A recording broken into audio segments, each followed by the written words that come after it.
கண்ணியத்துக்குரிய அல்லாஹுவின் அடியார்களே, அல்லாஹுவை அஞ்சிக் கொள்ளுமாறு, அல்லாஹுவை பயந்து கொள்ளுமாறு எனக்கும் உங்களுக்கும் உபதேசம் செய்தவனாக இந்த ஜும்ஆவுடைய உரையை தொடக்கம் செய்கிறேன்.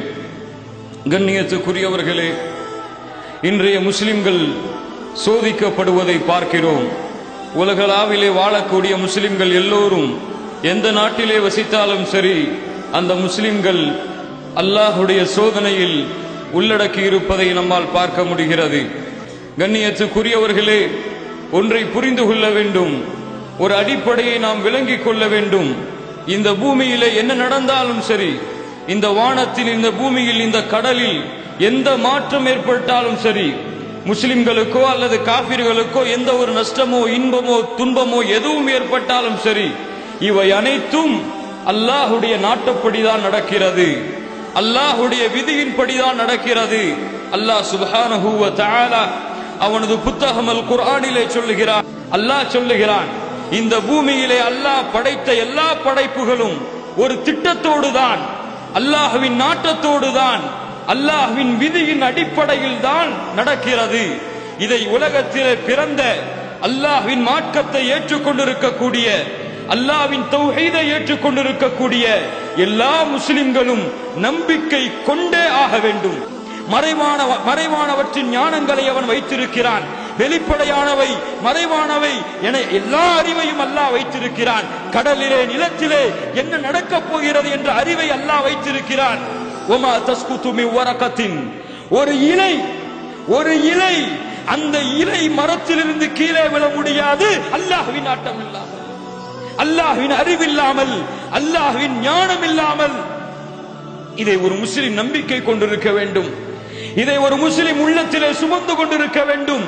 இந்த உலகத்திலே முஸ்லிம்களுக்கு ஏற்படக்கூடிய பிரச்சனைகளாக இருக்கட்டும், இந்த உலகத்திலே ஒரு முஸ்லிம் கொல்லப்படுவதாக இருக்கட்டும், இந்த உலகத்திலே ஒரு முஸ்லிமின் ரத்தம் ஓட்டப்படுவதாக இருக்கட்டும், இந்த உலகத்திலே அல்லாஹ்வுடைய இல்லம் இடிக்கப்படுவதாக இருக்கட்டும், இந்த உலகத்திலே ஒரு பெண் கற்பழிக்கப்படுவதாக இருக்கட்டும், இந்த உலகத்திலே ஒரு முஸ்லிம் குழந்தை ஒரு காஃபிரின் கரத்தால் அறுக்கப்படுவதாக இருக்கட்டும், எதுவாக இருந்தாலும் அல்லாஹ்வுடைய ஞானம் இல்லாமல், அல்லாஹ்வுடைய அறிவில்லாமல் அது நடக்காது. கண்ணியத்துக்குரியவர்களே, ஆனால் அல்லாஹ் ஒரு ஹிக்மத்தை அதில் வைத்திருக்கிறான், ஒரு இப்ரத்தை அல்லாஹ் அதில் வைத்திருக்கிறான். அல்லாஹ் சுப்ஹானஹு வ தஆலா அனைத்தையும் சூழ்ந்து அறிந்து அதில் ஒரு ஞானத்தை அல்லாஹ் புதைத்து வைத்திருக்கிறான். கண்ணியத்துக்குரியவர்களே, அல்லாஹ் எதை நாடுகிறானோ அதை நடத்துகிறான். குலில்லாஹும்ம மாலிகல் முல்க் تؤتي الملك من تشاء وتنزع الملك ممن تشاء وتعز من تشاء وتذل من تشاء بيدك الخير إنك على كل شيء قدير. அல்லாஹ் சொல்லுகிறான், ஆட்சியாளனின் சொந்தக்காரன் சொல்லுகிறான், அவன் யாருக்கு நாடுகிறானோ அவர்களுக்கு ஆட்சியை கொடுக்கிறான், யாருக்கு நாடுகிறானோ அவர்களுக்கு அவன் ஆட்சியை கொடுக்கிறான். யாரை ஆட்சியிலிருந்து இறக்க வேண்டும் என்று அல்லாஹ் நாடுகிறானோ அவர்களை ஆட்சியிலிருந்து இறக்குகிறான். யாருக்கு கண்ணியத்தை கொடுக்க வேண்டும் என்று நாடுகிறானோ அவர்களுக்கு கண்ணியத்தை கொடுக்கிறான். யாருக்கு கேவலத்தை இழிவை கொடுக்க வேண்டும் என்று நாடுகிறானோ அவர்களுக்கு இழிவை கொடுக்கிறான். நன்மைகள் அனைத்தையும் அல்லாஹ் தன் கரத்திலே வைத்திருக்கிறான்.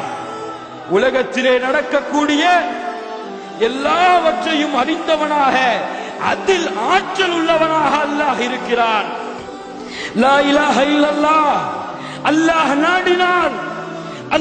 நாடினார் இந்த முஹம்மது நபியின் உம்மத்தை, இந்த உலகத்தை ஆட்சி செய்யக்கூடிய கலீஃபாக்களாக மாற்றுவான்.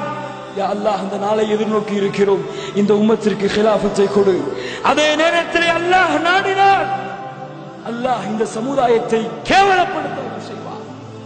அல்லாஹ் சொல்லுகிறான், قال تعالى إن ينصركم الله فلا غالب لكم وإن يخذلكم فمن ذا الذي ينصركم من بعده.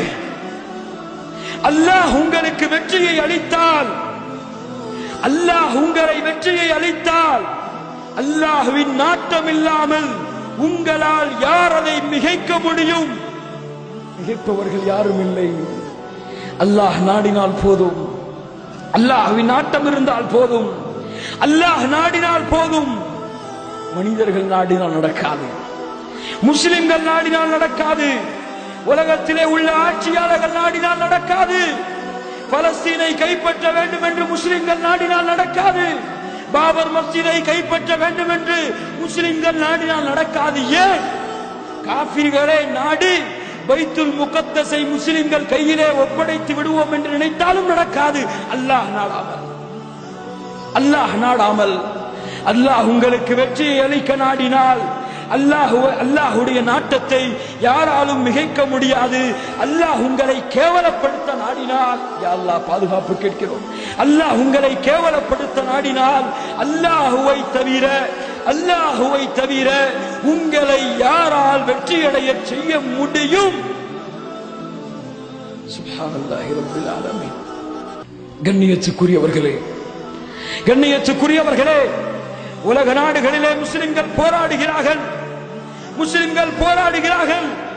அல்லாஹ்வையும் அல்லாஹ்வுடைய தூதரையும் முஹம்மது ஸல்லல்லாஹு அலைஹி வஸல்லமையும் நபியாக ஏற்றுக்கொண்ட ஒரே காரணத்தால் என் சகோதரனுடைய ரத்தங்கள் ஓட்டப்படுகிறது, என் தாயுடைய கற்புகள் சூறையாடப்படுகிறது, என் முஸ்லிம் வாலிபர்களின் ரத்தங்கள் மண்ணோடு மண்ணாக செல்லுகிறது.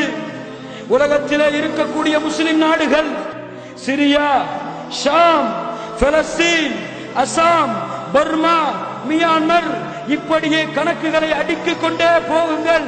அத்துணை முஸ்லிம் நாடுகளும் அல்லாஹ்வின் நாட்டத்தை, அல்லாஹ்வின் உதவியை பெற்ற முஸ்லிம் நாடுகளை தவிர மற்ற எல்லா முஸ்லிம்